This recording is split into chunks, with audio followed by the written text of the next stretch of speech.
Canadian, what's good? Derpy, what's good, Pookie? What's good, Pookie? What's up, y'all? What's up? What's up? What's up? What's up? What's up? What's up? What's up? What's up? What's up? What's up? What's up? What's up? What's up? What's up? I just turned it off. I just turned the music off. I just turned the music off. Can y'all hear me? Are we good? Yo, my mic just fucking came off. That shit was crazy. I thought it was gonna happen last week, and it just happened. What's up, Tulip? Everybody here. What's up? What's up, Tulip? I tuned in a little bit. That Aces game was good though too. That Aces game was good too. Hell yeah. Oh man, how's everybody doing out there? How's everybody doing out there? Hey, we're gonna have a quick episode today. We're gonna have a quick episode today. I wanted to make sure we touch base on the W. I just wanted to make sure we touch base on the W. Everything else is preseason shit. So you know, the NBA right around the corner. So I'm not too worried about covering all that. But we gotta cover the Aces stuff going on. Hey man, it's been a crazy couple weeks over here, man. I hope everybody out there is doing great. The GOAT has cemented her goathood. I mean, yeah, that shit was kind of crazy. We're gonna be talking all about that. But before we get into that, I wanted to look at this Kuminga dunk, and I wanted to look at Draymond talking shit. But before we start, let's intro the show. Welcome to another episode of the Jayson Estrera podcast, where we talk about basketball as accurate as possible. Now, like I just said, we are going to be talking about the Aces sweeping the Mercury. Would you rather not make the finals or go to the finals and get swept? We're going to talk all about it. AJ Wilson's historic season that'll probably never be recreated for a number of reasons. So 82-0 Canadian, 82 like, bro. So we gonna get all into that stuff today. But hey, I wanted to start right here, man. Yo. We gonna start with something a little light. Real quick. Both. Steph can do off both. This game's getting a little. Oh my God. That dunk was kind of nasty, y'all. Throw it down. Hey, that was nasty. Woo.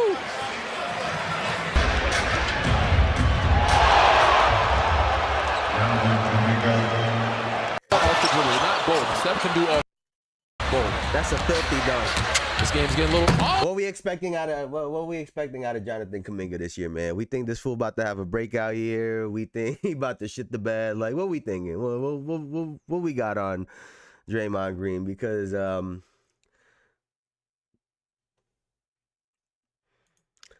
I mean, Black Canadian. I don't think the issue has ever been talent, right? The issue has never been talent.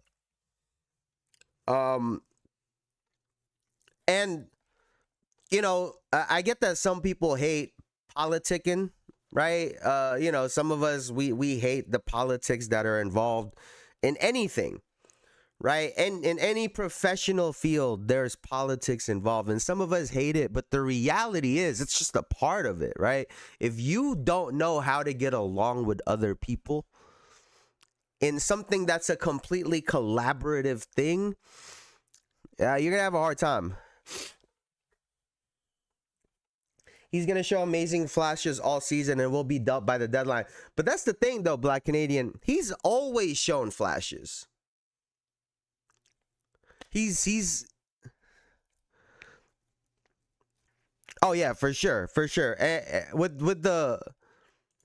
But it wasn't just... It was the offhand. It was, I mean, everything. And... You know, I think the thing too, we don't see a lot of chest to chest, you know, dunk-ons anymore. That was pretty much chest to chest. So it was really impressive. I think for me at this point, it's like I need to see you in a situation where you could do this consistently. right? I need to see you in a spot where you could do this consistently, and you got to do a little bit of people pleasing, unfortunately, at some point, right? Like, he don't have the stock of a number 1 draft pick to go into any situation and kind of do whatever the fuck they want. You got to deal with the hands with the hand that you're dealt, right? So, I mean, he's always been a great, excellent player. But we'll see if he can land in a spot where it's good for him. So let's take a look at this. Let's take a look at this. Green is currently going at this horrible airball. No, Also, this moment, you talking something here against this team we talked about. And then Draymond said this. Open their opening week here against this team. We talked about that. And game number 2. Trash talking Draymond is Yo, Draymond. Yo, Draymond is insane, bro. Hey, don't chirp if you can't get chirped back. Kevin Walsh. Who is Kevin Walsh? I'm sure there's multiple Kevin Walsh. Who am I looking at? He in Kerr Hell. No, he is. He's for sure in Kerr Hell. And the thing too, Black Canadian, right?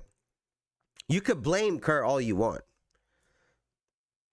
Nothing is gonna change, right? The only person that can change something at this point is Jonathan Kuminga. He's the person. He's in control of what can happen at this point, right? And that's all with himself and his actions. So, you know, accountability, man, it's a big thing. Oh, you're talking about the actor? Here, I'm pulling up an IMDb. This guy?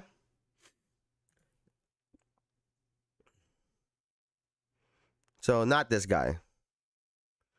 He's a YouTuber, okay? Oh. So let me look it up on YouTube.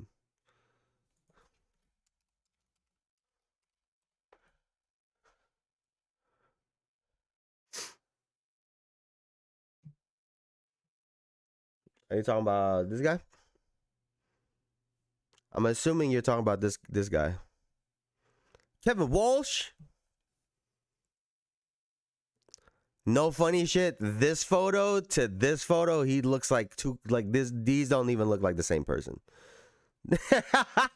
Am I tripping? Like, and I was like, wait, hold on. Is I guess I could kind of see it a little, but they look like two different people.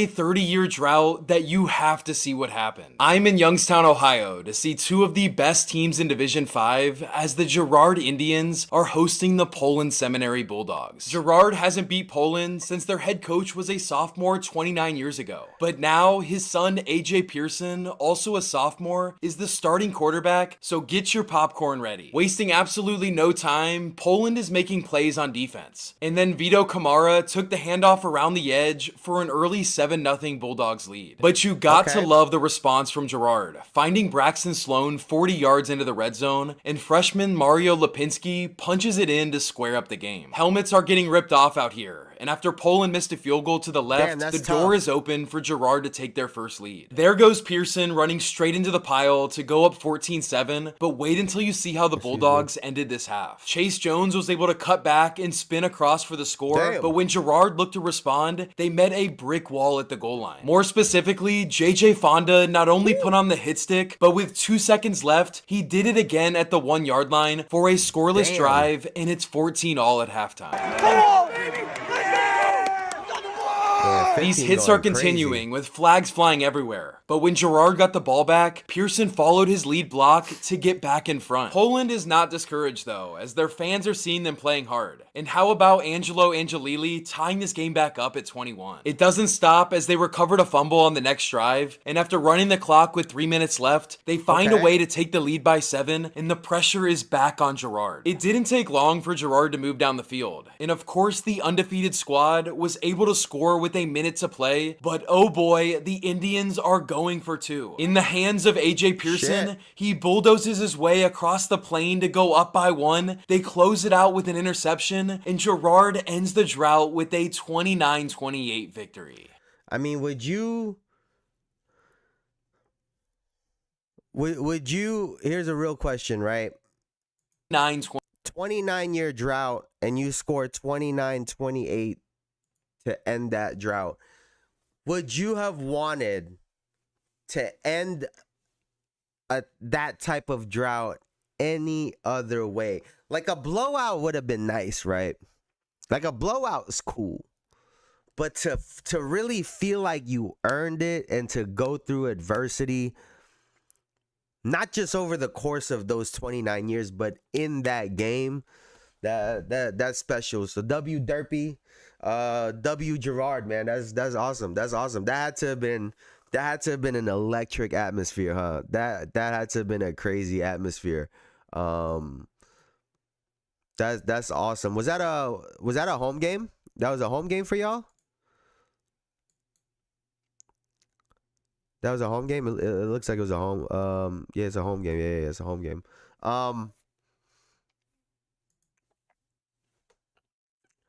Poland is one of the most respected teams in our area, so it was special. I mean, yeah, 29 years you can't beat this fucking team is crazy. 29 years. 29 years, right? Like you punching up. That's an uphill battle, right? Even with the dub, they still gonna talk about the 29 years. So yeah, which is kind of ironic. It kind of ties back to this Draymond thing. Like, it's so hard to chirp at a situation like that, right? Like, imagine being on at the school that you're doing stats for, Girard, like, sports, to just talk shit against the team that's beating you 29 straight years, right? Talking to Draymond, a 4-time champion. There's only so much you could say, whether they winning or losing. So that was a really cool moment. That was a really cool moment. But let's take a look at this one more time, because I want to laugh at this. Oh my God. Oh, it's muted. It's muted. We gotta. Is the volume up? Said this. Open their opening week here against this team. We talked about that in game number 2. Trash talking Draymond is definitely. But hey, that's sports. That's sports, right? That's a part of it, right? Even someone like Draymond, right? Even someone like Draymond, the 4-time champ, people are gonna come at you, whether you got 4 rings or not. And at some point, the script is gonna flip, right? At some point, the script is gonna flip. I don't know if that's what's happening for y'all right now. Maybe the script is flipping. Maybe y'all going a 29-year winning streak against them. Who knows? But y'all won today, and that's all that matters right now. That's all that matters right now.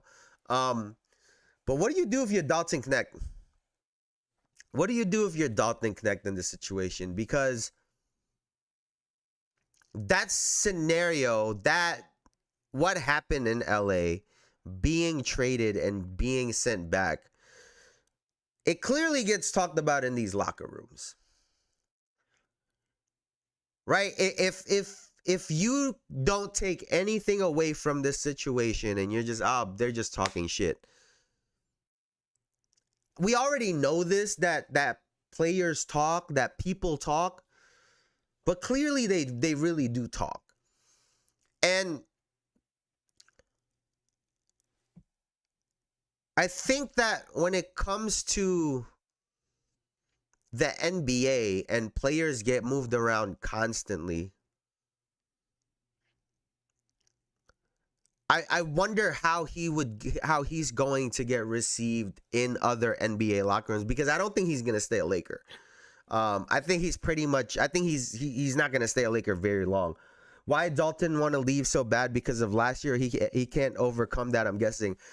RC, welcome in. But I think I think it rubbed a lot of players the wrong way. When he came back and he was talking about how it was a lot for him. Didn't he take some time off, I believe, right? To get his mental right. Like, I know a lot of players were looking at him like, you're not friends with these guys. Why the fuck do you care? like you in the NBA, that's the important part. You don't know these people. You don't know them enough to have a really negative emotion towards this. Like, and maybe for someone like Dalton Knecht, like we've talked about on this channel before, these guys win, right? A lot of these players are winners up until college, or, you know, they don't really start losing until the NBA. And some people can't handle that. Some people can't handle that mental hurdle of being a loser for the first time in their life, essentially. Right? And maybe he just couldn't handle that. And I think there are veterans around the league that saw that situation and look at it like, oh, you're weak. Oh, you're soft. Oh, you're not built for this. You won't be able to make it. Right? And I think that's what I took away from this. I was already skeptical already, right? Because confidence goes a long way, right? Confidence goes a really, really long way in the NBA. I think when it comes to sports in general, if you take two people that are the same in terms of skill, the ultra super confident person will always end up on top because they'll get through adversity and things that'll hold the other person back. So this is a situation that Dalton Knecht might have a really short career if he cannot mentally recover from this, right? He could have a very short career because people are going to ask him questions. People are going to challenge him. And how he responds to that, people will take. I'm be honest, these basketballs need other hobbies, because he should be tore up about that. Nick Nurse was great at emphasizing that. B.I. Zoe Hart ain't let it mess them up. Yeah, yo, and that's why, you know, everyone always talks about like is the most talent in the NBA, right? And talent is only a part of it, right? Having a real toughness mentally is a big part of it too, right? Like you take someone like a Patrick Beverley, who's been getting a whole lot of flack recently, right? He got a lot of flack while he was in the league. And if he would have let those comments, the criticism, the jokes get to him, if he would have stopped talking shit,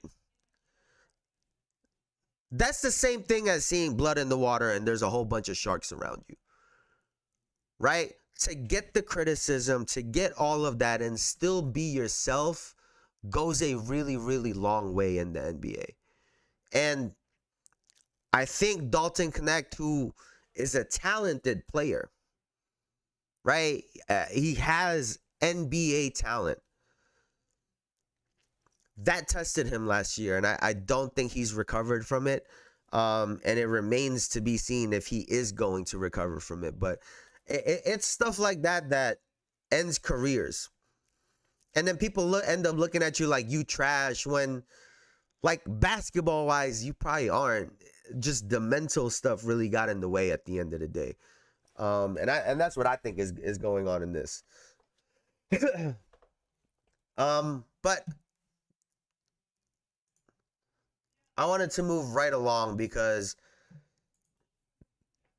I think mental toughness is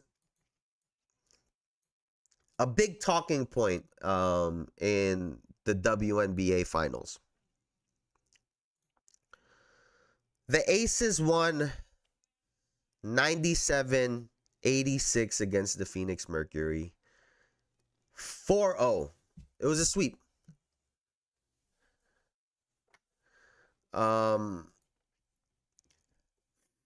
He comes in at the age of 23. He's not 18 or 19. Yes, he's human, but he should just lock in. Yeah, some people can't. Some people can't. I agree with you. I totally agree with you.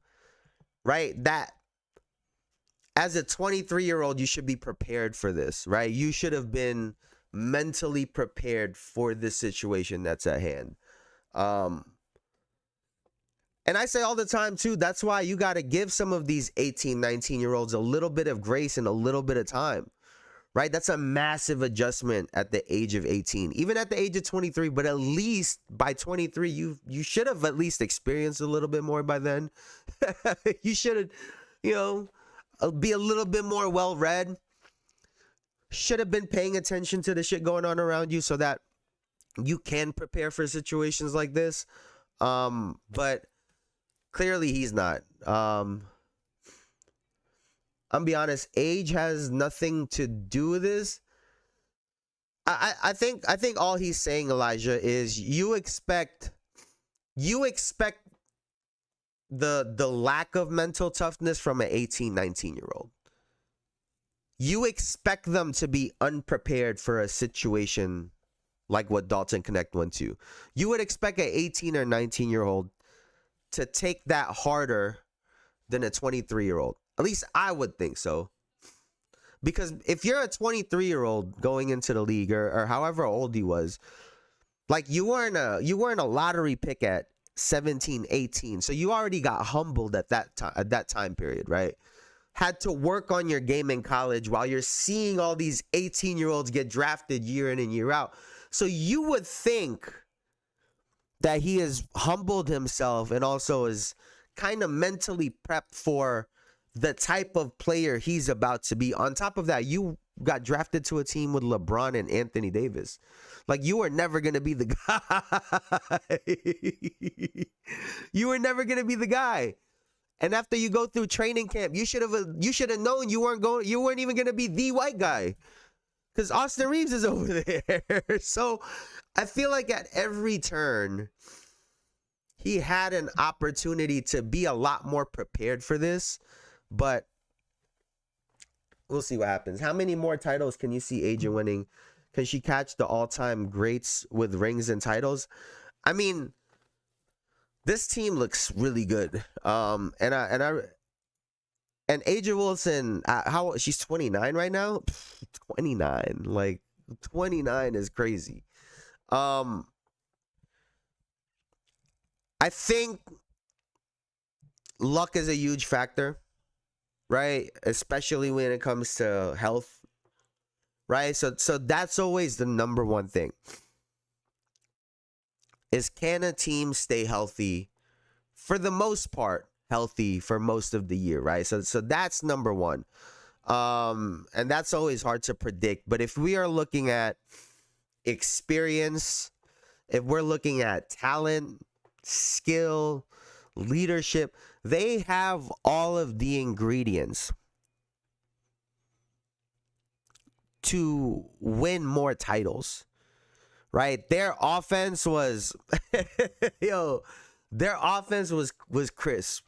The ball was moving, like it felt like they were getting anything that they wanted whenever they wanted.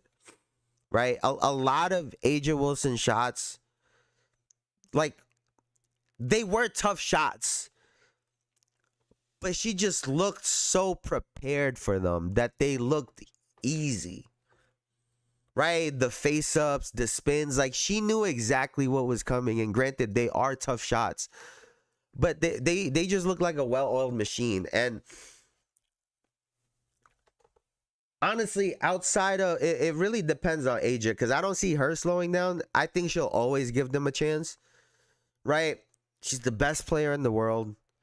And as long as you have her on your roster, y'all have a chance. I'll say that.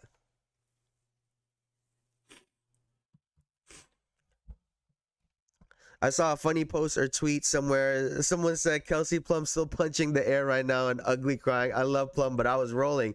Yeah, she probably tight.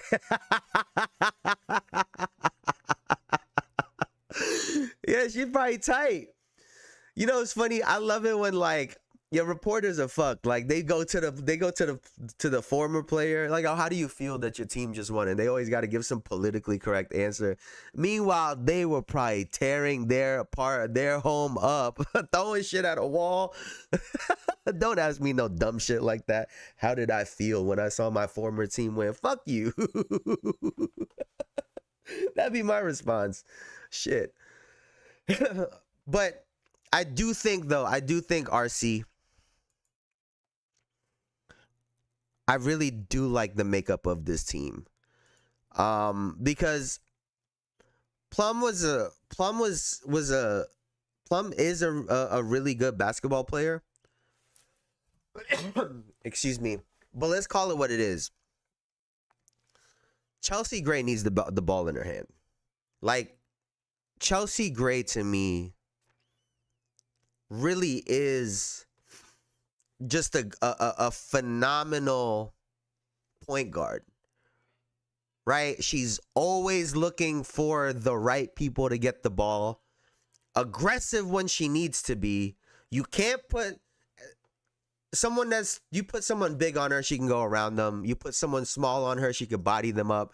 She really is the perfect complement to Aja Wilson. You add Jackie Young to that, you add Jewel Lloyd, and it's just a great squad. They did that to DeMar. How do you feel they won without you? No, for real. Like, the reporters, like, he asking some out of pocket questions, bro, with a straight face. With a straight face. Like, so do you think you suck because you couldn't take them? Like, yo.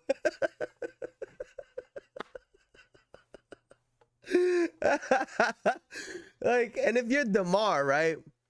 You can't be like, yo, hit that lucky ass game winner. What if that ball didn't go in? Like, you can't say that.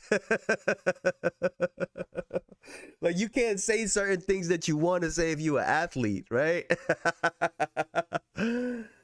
Just subbed up to your channel. Salute. Oh, I appreciate that. Thank you, RC. Thank you. Oh man, that's love. I appreciate that so much. Thank you. But I wish that we had some more honest responses to some of these, and I feel like DeMar is still, all these years later, think about that. DeMar is still saying he is so happy for Toronto. It gets to a point when someone says it too much, right? There's a point where, yeah, you can't be that happy for them. You are far removed from that situation. You can't be that happy. I would, like you always say, they lucky I'm not a player. No, for real. Like, hey, I couldn't control if that basketball went in. I bet you if DeMar could. He'd float right above that little basketball, blow it the other way. Make sure Philly go to the chip. You know how mad the world would be if Joel Embiid got a Finals MVP and a championship. Yo, world would be mad as hell if Joel got an MVP in the Finals and a chip. They'll be so mad. They'll be so tight. Jimmy would have one though. That'd be a W. Nah, but if I'm DeMar, I'm Arthur fisting it still, bro. I'm still tight. And they be asking too, like, hey man. And they messed up that. Oh, so how's it feel that you couldn't beat LeBron? Like, what you mean, how's it feel? They should start going to the reporter. How's it feel that you've never won an award as a reporter? How's it feel that you've never had a featured article? They need to start flipping the script. But actually, before we give the Aces a little bit more gas, and y'all tell me if I'm bugging or not. Cause maybe I'm bugging. And I'll start with a little cope. I'll start by saying, I get it, Alyssa Thomas. I get it. Your coach got ejected from the game when he shouldn't have, in my opinion, in game 4. Were the Aces allowed to be a little bit physical with the Mercury? I think so. I think so. Some of the calls were a little but Alyssa Thomas started playing football at some point. Hey, Alyssa Thomas, at some point, it looked like she separated a shoulder at some point too, and that wasn't a dirty play. The pick on her, I don't think that was a dirty play. But Alyssa Thomas just started fouling the shit out of everybody, not giving a fuck. Every time she saw Aja, she was trying to hit her. And I get it. Y'all got beat 4-0. Listen, I don't know if I'm that strong. Listen, I can be honest. I don't know if I am strong enough to recover from being swept in the finals. That coach deserved to be ejected, and he needs to take a cut. Wait, for what? What did he do? He didn't touch her. Unless something else happened that I'm not aware of. He had no first technical. He got in her face, yes. But that counts as an ejection? That counts as an ejection.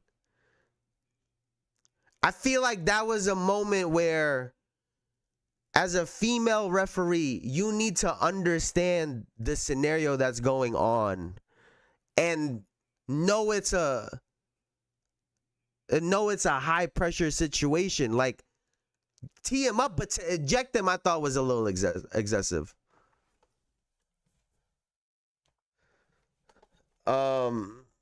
AT is a tremendous all-around player, but she got severely exposed in the final. She got 0 outside shot due to torn labrums.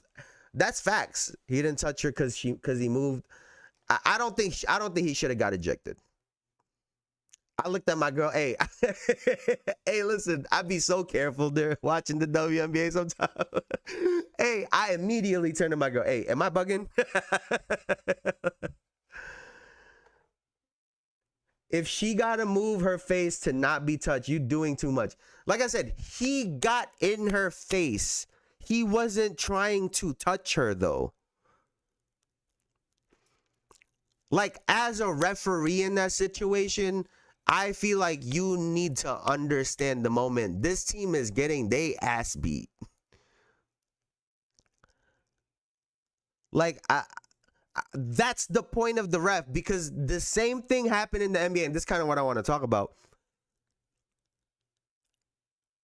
I don't think that I just don't think he should have got ejected. And Alyssa Thomas, listen, she is an unbelievable player. She's tough as shit. Yes, I think she got hit a couple times that, you know, where they were being physical on her. And then they were going down and hitting back, right? But I'm not gonna lie, if an NBA player had the body language that Alyssa Thomas had shown, especially over those last 2 games, the guys would have got cooked. I'm gonna just call it what it is. If we watched an NBA player with that body language for the last 2 games, it would be all over the news and they would be getting cooked. I just want to keep everything even.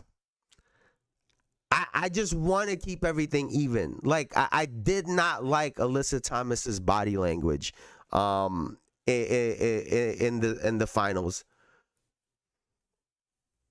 People are just blaming the refs for everything. We tell players, control your emotions, and you ran out into the floor, then got out your body. You know, it's funny, like that.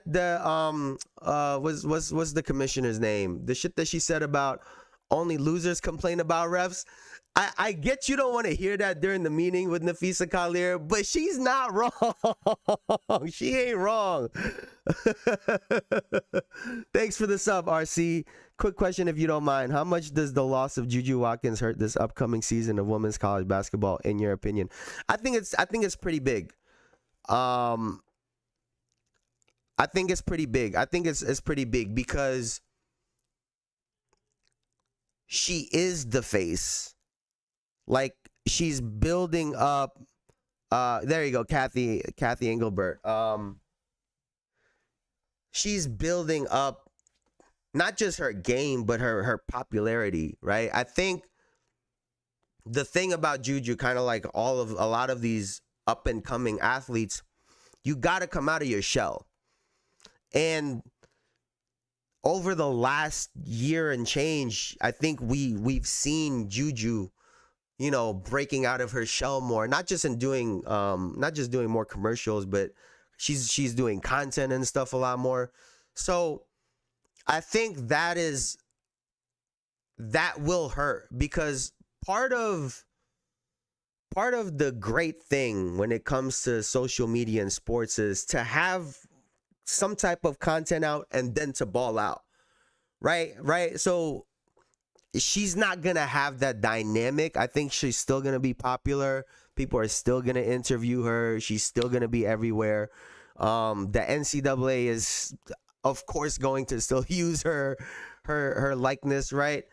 But to not see her on the court, I think is going to hurt a little bit, because she's spectacular on the court. So right, she told the truth, and looking back on those comments, Collier was dead wrong. I don't know about all of them. That commissioner was bugging, but the referee comment was some real shit. I can't even lie.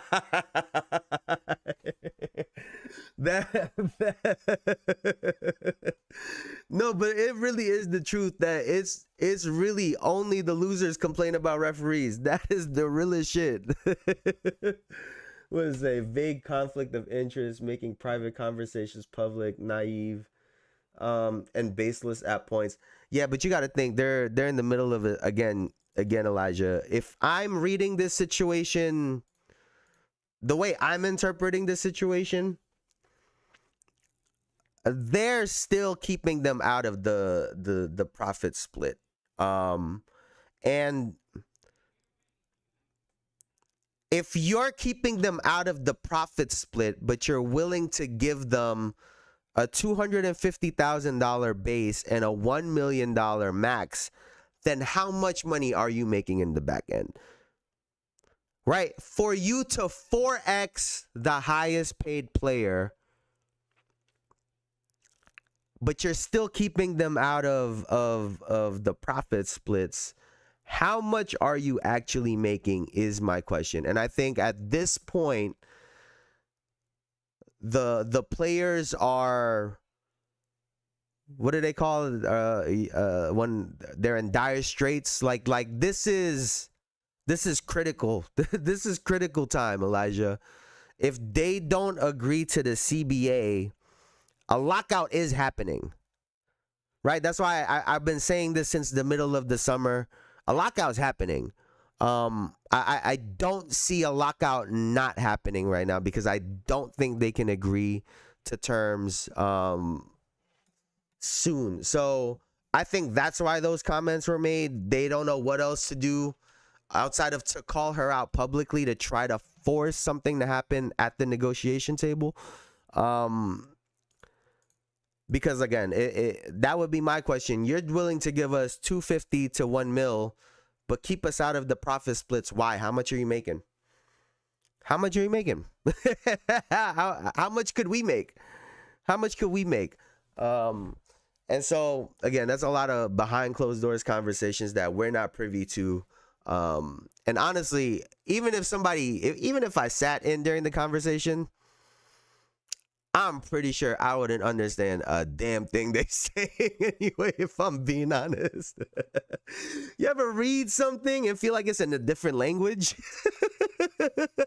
Whole time that shit's in English, and you're like, I don't know anything with this. I don't understand any of this shit.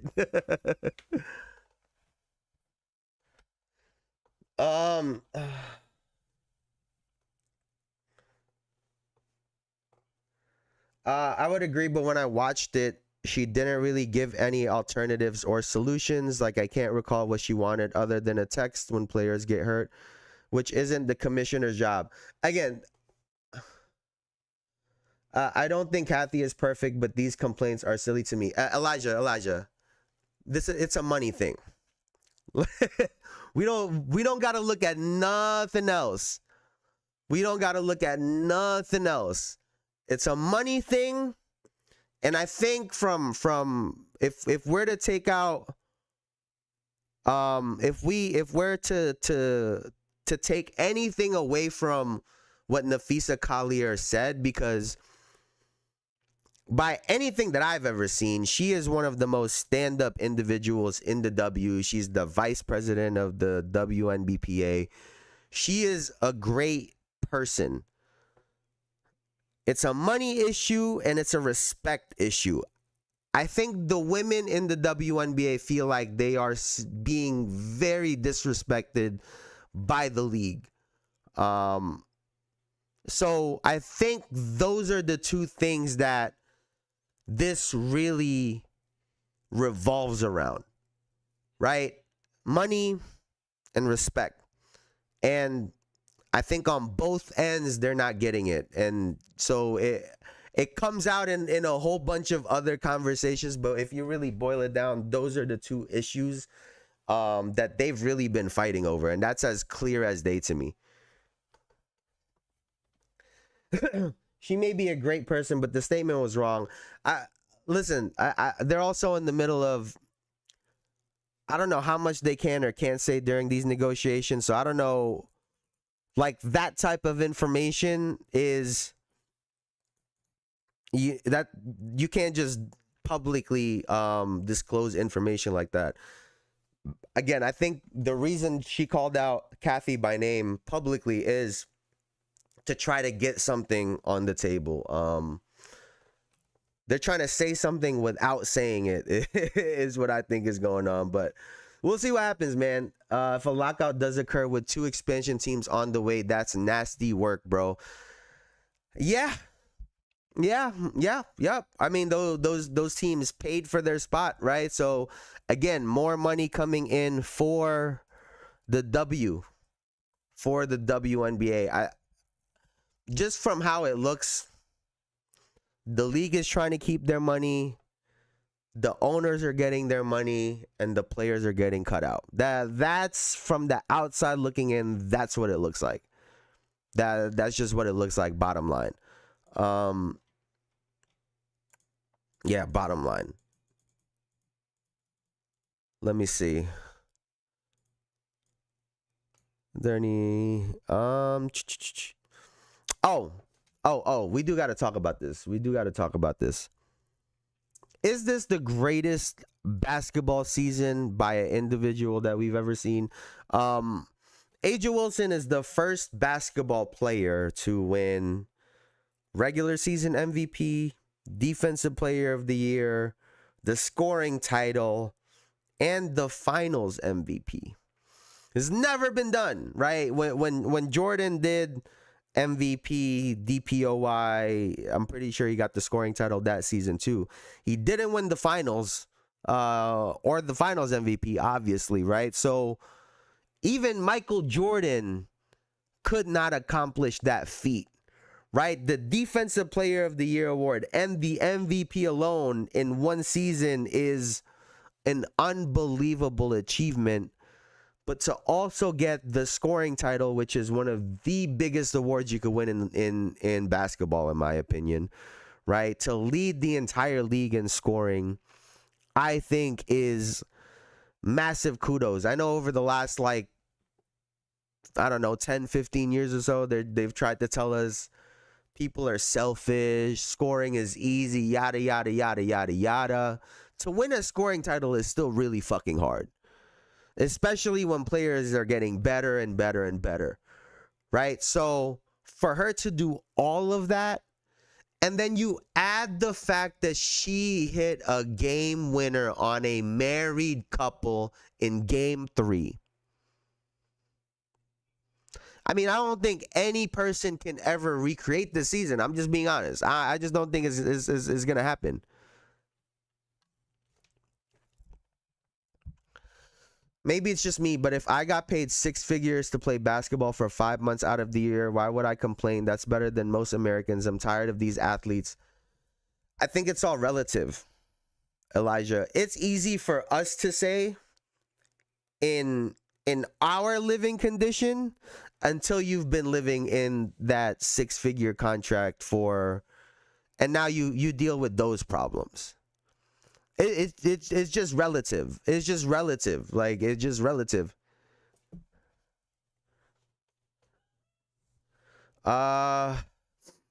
These NBA guys get paid too much.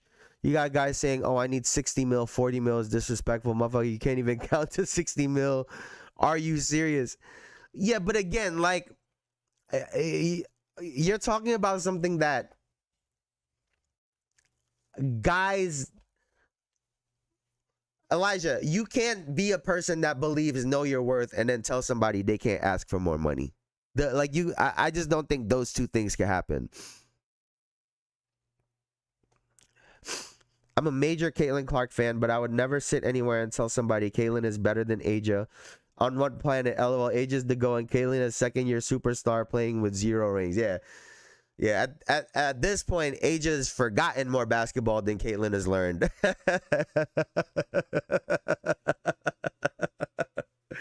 Yeah, she Aja not even competing with none of y'all playing no more. She Jason, I said that because some CC fans still feel like she is better than Aja. Listen, RC, like, I agree that some people are like that. I was a big proponent in Caitlin Clark's first season that, hey, fuck it, give her the MVP. I was a big proponent of that. Just for it to happen. I thought it would have been real interesting. But it's one of those situations where, let's say just for the sake of an argument, Caitlin Clark played out her second year, had a phenomenal year. Let's say she won the MVP. That still would not make her better than Aja Wilson. I'm also one of those people that height matters. Height matters, right? Height matters. You're not messing with 6'4". I'm so sorry. Yeah, you could dribble the shit out the basketball. All that stuff is cool. You can't fuck with 6'4". Right? Aja Wilson is all of 6'4". Listen, Alyssa Thomas looks small next to her. Shoot. I don't even, like I said, the Aces and the Mercury played 4 games. I don't think Aja saw Alyssa Thomas not one time. Looking straight over. Cash looking straight over her. Anytime Aja missed, had nothing to do with anybody on the floor. That shit had nothing to do with anybody on the floor. That was purely on her. But yeah, she is undeniably the best women's basketball player in the world. And this might be the best year. This might be the best singular individual season anyone can ever have in basketball. I mean, I really don't think it gets better than that. Right? She literally cleaned house on every major award, and she's the champion. And then the icing on top is, it's not like it's her first ring. You did this on your 3rd ring.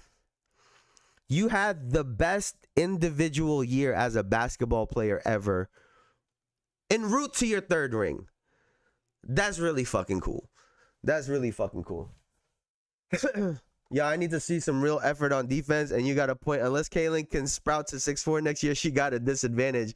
Yeah, I've just always been a big believer. Like, even, I've always said this when it comes to basketball. If you take 2 players that can do a lot of the same things, but one is 4 inches taller, I'm gonna take the guy that's 4 inches taller every time. Every time. Every time. Yeah, you can have heart. Heart of a champion. The little guys. All that stuff is great. You can't make up 4 inches. Pause if necessary.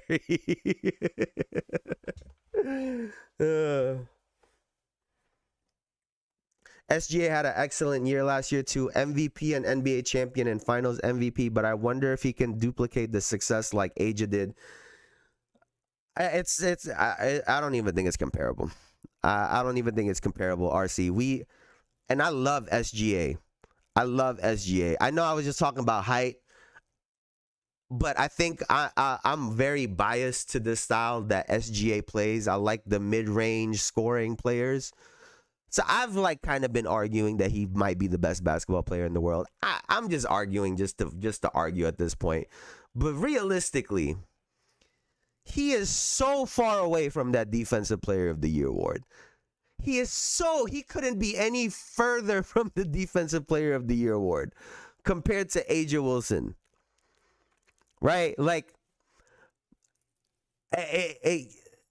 there's just no duplicating it. There is no duplicating it. Like I said, the only season I can recall in the NBA that would even be comparable would be that the 88 year that Michael Jordan had. I think it was 88, right? When he won regular season MVP, Defensive Player of the Year, and scoring title. But even he didn't get to the finals, and sure as hell didn't get finals MVP. Right? So if you're missing one out of the awards that Asia got, then it's just not even comparable to me. Like it's just not comparable. It is the best individual year in basketball history that she got everything. And I wonder if they're going to keep talking about that. Again, and like I said, and hit a game winner on a married couple. You will never duplicate that. You will never duplicate that. To have won all the awards and you hit a game winner on a married couple, yeah, you got it. You got it, Aja.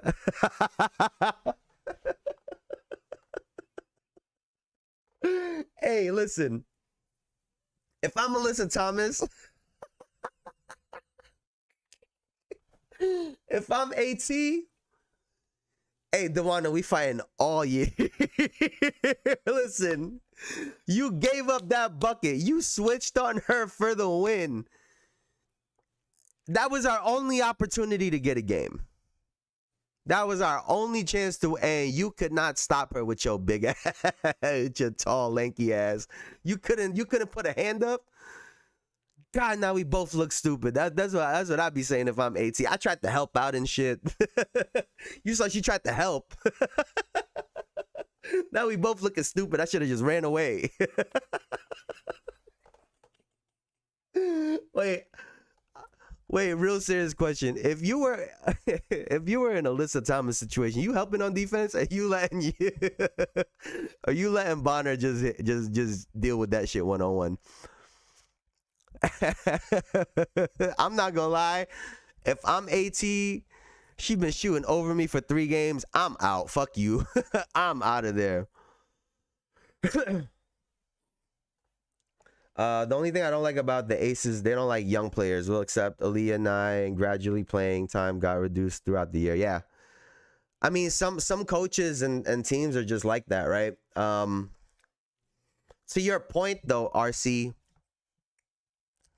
it would be a good time to start thinking about or looking for a young star, right?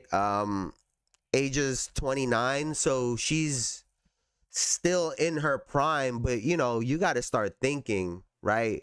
2-3 years go by, all of a sudden she's 32, and you still don't have that next player. And it takes time to not just find and get that player, but to also develop them. And if you could bring someone in an already winning environment, kind of like what the Spurs were doing all of those years, it makes it easier to get them into the fold, right? But again, like it is hard because it's the same thing that we're seeing with the Warriors, RC, right? It's the issue that we're seeing with the Warriors where they have this standard of winning in championships and excellence. Having that type of expectation, but also having a young player that you need to let the young player make mistakes, right? Those two timelines a lot of times don't align. Look at the Jonathan Kuminga situation. Right, Jonathan Kuminga damn near needed to be on like a Orlando Magic situation, right? And we've seen what happened to Paolo Banchero having freedom and being able to play his game. On the Warriors, he gets a real short leash because you can't make these mistakes. We can't afford to make these mistakes. And so not everyone is built for that, to be a young up and coming star, because, you know, if you're a young star, you're going to make your mistakes. You're going to take your bad shots. You're going to get your turnovers. You got to be allowed to go through that process. And it makes it tough sometimes when you're in a situation that's expected to win right now. Bro, they tried to force Chelsea Gray into retirement. Once again, she shut the hater who says she's too old. She still got it. Maybe not every night, but she's still her. No, she was killing, bro. Nai's a spot up shooter. She has nothing else to her game. No defense, playmaking, nothing. If her shot is not falling, she is unplayable. But again, like I said, sometimes it's hard to add a young player into a fold, right? Like, there's only, like, you know, Age is gonna get X amount of shots, right? You know, Jackie Young is gonna get X amount of shots. You know, Jewel Lloyd is gonna get X amount of shots. You know, Chelsea Gray is gonna get X amount of shots. It makes it hard to find opportunities if you're anyone else.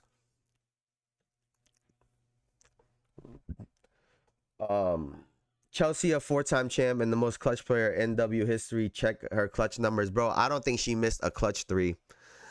She hit every big 3 in this series. It felt like it started getting to a point where every time she shot one of them motherfuckers in the fourth, you're like, oh, it was a shock when she missed. It was a shock when she missed. But unbelievable.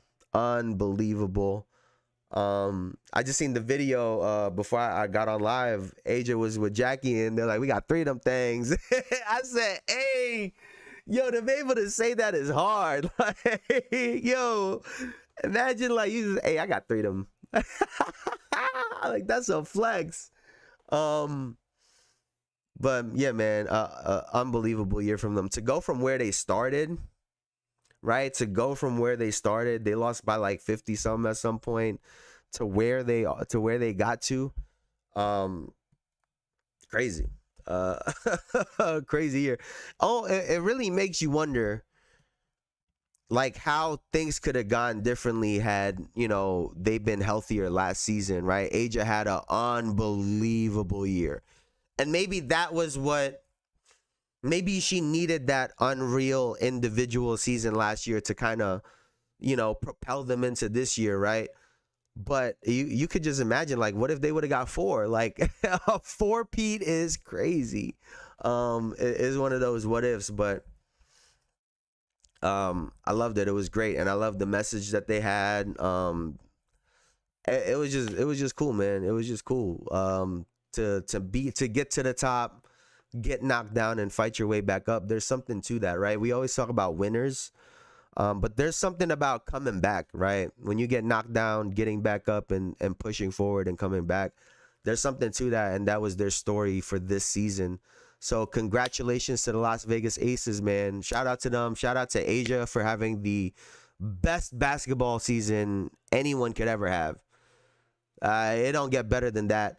But thank you guys. Honestly, I went live a little bit longer than I thought I was going to today.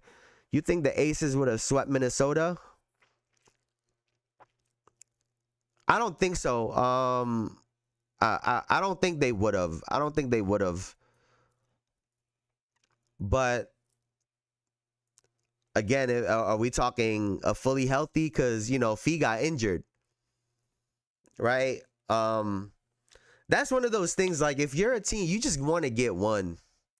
I would damn near rather not make it to the finals if I'm gonna just get swept. Like, hey, shit, like, hey, we can get swept when nobody watching, not when everybody's watching. That's crazy.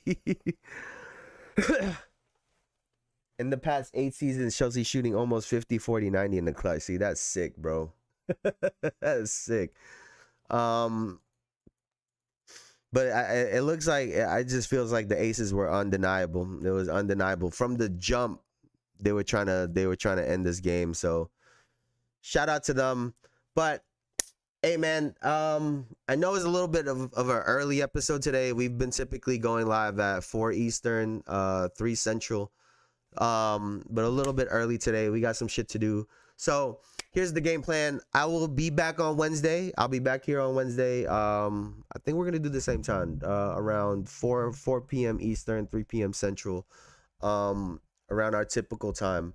And we'll probably just be on just bullshitting that day. So we'll see. Maybe we can all hop on Discord, whatever the case might be. But thank y'all so much, man. I really appreciate y'all. Before I get out of here, please leave a like, comment, and subscribe, all that good stuff. It really helps the channel out. Thank you guys so much. RC, we got a new addition to the family, y'all. RC, thank you so much. You got a lot of W knowledge. You and Tula plays. You could keep us tapped in with the W. You keep us tapped in with the W. Y'all got W knowledge. Elijah, always the GOAT, bro. You know, you already know. Derpy, I know Black Canadian was in here for a little bit. We only really missing Bruce, yo. We only really missing Bruce. In the playoffs, Chelsea is shooting 83, 60, 83 in the clutch. That's not a typo over her career. Where are you finding this? Is this just on the WNBA website? Is that where this is at?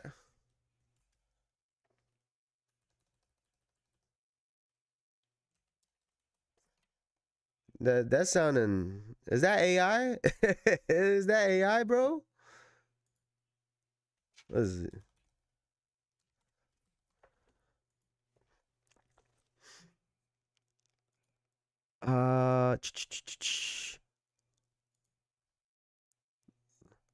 Where are you finding these clutch stats, my boy?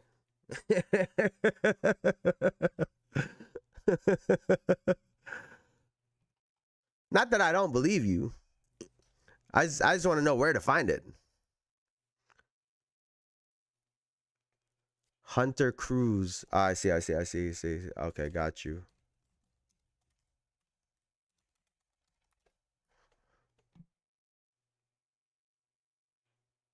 I see. Maya Moore is not as clutch as you think, according to this video. I mean, yeah, but a W is a W. See ya, X. What the fuck? Yo, Elijah, calm down. But yeah. You know, we a family over here, so we welcome in RC. But I appreciate you. Peace out. But yeah, we'll be back on Wednesday, our regular time, man. Thank you guys so much. Y'all could have been anywhere on the internet, but y'all were here with me, and I really appreciate you guys for that. So thank you. We'll do our Reddit read on Wednesday. We'll hang out, whatever the fuck. Thank you guys, man. I'll see y'all later. Y'all have a great rest of y'all day. Peace.